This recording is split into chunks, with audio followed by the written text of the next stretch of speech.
Pembelajaran Bahasa Melayu Tahun 2 menggunakan buku aktiviti Jilid 2 muka surat 40 dan 41. Baiklah, untuk hari ini kita akan belajar tentang cara menjawab soalan bertumpu dan bercapah. Apa itu soalan bertumpu? Apa pula soalan bercapah?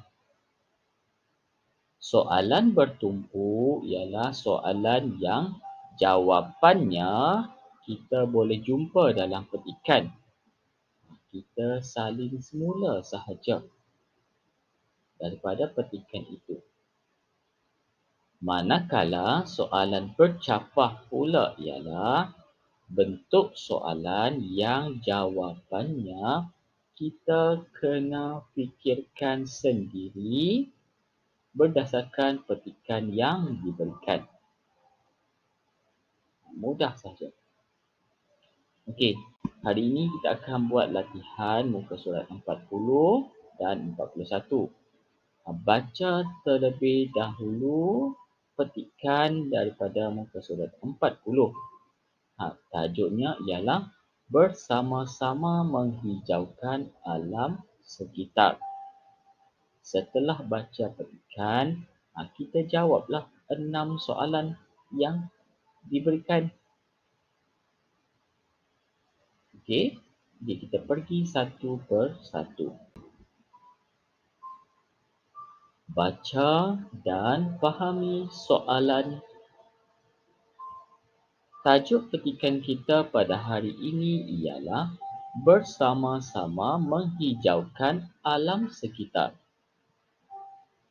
Okey, lihat pada gambar ada 4 orang sedang bercucuk tanam.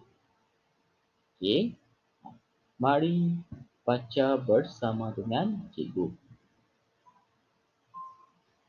Di tempat tinggal keluarga Seha, terdapat sebuah kawasan lapang. Keluarga Seha bersama dengan jiran mereka bercucuk tanam di situ pada waktu petang. Seha ada kawasan lapang berhampiran dengan rumahnya. Dan setiap petang, Seha dan juga jirannya bercucuk tanam pada waktu petang. Petikan yang kedua pula.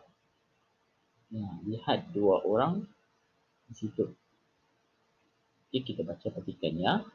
Mereka menanam pelbagai sayur seperti kacang panjang, cili dan sawi. Sayur-sayuran itu segar dan bebas daripada baja kimia.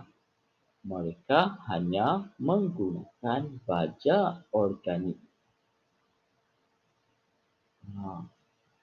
Dalam petikan ni nak menceritakan apa jenis sayur yang mereka tanam, keadaan sayur mereka dan jenis baja yang mereka gunakan.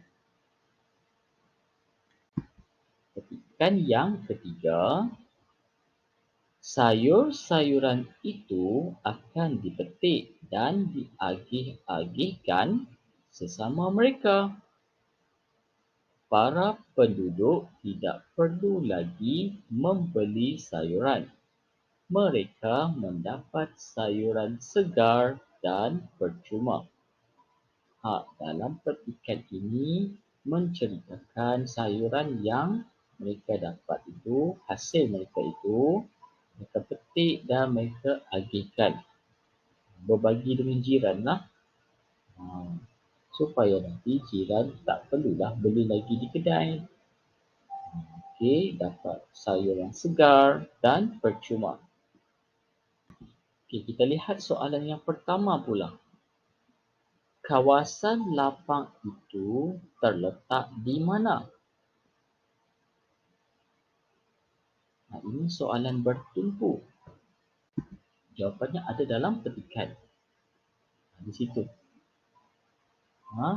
Di kawasan lapang. Terletaknya di mana? Okey.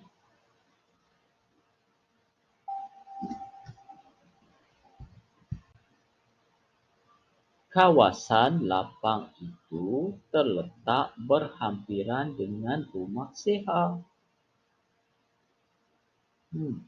Mudah kan? Okey, yang kedua pula. Keluarga Seha dan jiran mereka bercucuk tanam bila? Dia tanya tentang waktu ni, waktu bila mereka bercucuk tanam. Jawapannya pun ada dalam petikan. Di situ. Pada waktu petang. Jadi kita bina ayat je lah.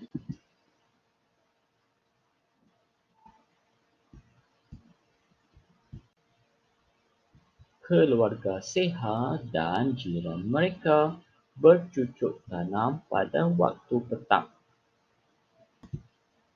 Yang ketiga pula. Apakah jenis sayur yang ditanam oleh mereka? Jenis sayur. Di situ dalam petikan pun ada dinyatakan jenis sayur yang mereka tanam. Tengok di situ. Kacang panjang, cili dan sawi. Ambil daripada petikan tu dan bina ayat je lah, jawab. Mereka menanam sayuran seperti kacang panjang, cili dan sawi. Ini soalan bercapah semuanya. Dan yang keempat, bagaimanakah keadaan sayuran yang ditanam? Bagaimana keadaan sayur itu? Jawapannya pun ada dalam petikan. Sayuran itu segar. Nampak segar. Okey, kita tulis je lah dalam jawapan kamu. Sayur-sayuran yang mereka tanam nampak segar. Itu sahaja. Tak perlu kamu tulis jenis baja apa yang mereka gunakan. Tulis begitu sahaja. Okey, soalan yang pertama sehingga soalan yang keempat itu adalah soalan bertumpuk. Okey, kita lihat soalan bercapah pula. Soalan yang kelima. Kita lihat situ ada simbol otak kan? Otak maksudnya kita kena fikirlah. Okey. Mengapakah mereka mengagih-agihkan sayur-sayuran itu selepas dipetik? Kenapa mereka mengagihkan? Mungkin jawapannya hasil tanaman mereka banyak, sebab itulah mereka mengagihkan. Ataupun mungkin mereka ingin bertukar-tukar hasil tanaman. Pun boleh juga. Ataupun kalau dah tak ada idea sangat, kenapa mereka mengagihkan? Mereka bersedekah kepada jiran supaya jiran itu tak perlulah nak beli lagi di kedai. Dapat sayuran percuma dan segar. Itu antara jawapan yang kamu boleh gunakan. Yang ini cikgu minta kamu bina ayat sendiri. Okey. Yang keenam pula. Bagaimanakah keluarga Seha dan jiran mereka menghijaukan alam sekitar? Bagaimana caranya? Menghijaukan alam sekitar ini ialah satu perbuatan ataupun perlakuan aktiviti yang mana kita banyak menanam pokok, sayur dan tanaman yang lain supaya keadaan di sekeliling kita itu nampak hijau, segar. Okey. Itu adalah jawapannya. Kamu cuba buat dan jawab soalan yang keenam ini sendiri. Okey. Baiklah. Selamat belajar.